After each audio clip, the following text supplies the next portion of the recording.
আমরা এখন আছি বাংলাদেশের অন্যতম আধুনিক এবং জনবহুল একটি রেলওয়ে স্টেশন, যার নাম হচ্ছে Kaliakair hitech city railway station.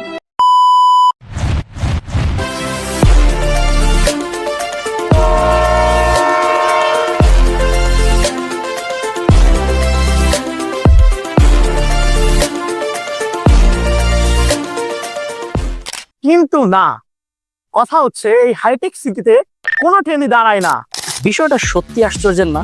50 কোটি টাকা ব্যয়ের এত বড় একটা রেল স্টেশনে নেই কোনো প্রকার স্টপেজ, একটা লোকাল ট্রেন পর্যন্ত এখানে দাঁড়ায় না।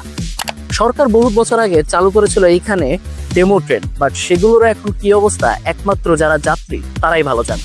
তা আসলেই সত্যি, তবে বিষয় হচ্ছে শান্তনামূলকভাবে এখানে একটি মাত্র ট্রেনই দাঁড়ায় সকালে ঢাকা যাওয়ার পথে। 2018 সালে চালু হওয়া একটি রেল স্টেশন, যার সরকার বদলের পরও এখন পর্যন্ত সেই বেহাল দশা। তাহলে এত কিছু করার মানেটা কি? 50 কোটি টাকা জলে দেওয়া ছাড়া অন্য কিছুই না। প্রশ্নের আগে বহুত মানুষ করে গেছে, তবে উত্তরটা কে দিবে বা কারা দিবে এখন পর্যন্ত আমাদের কাছে অজানা।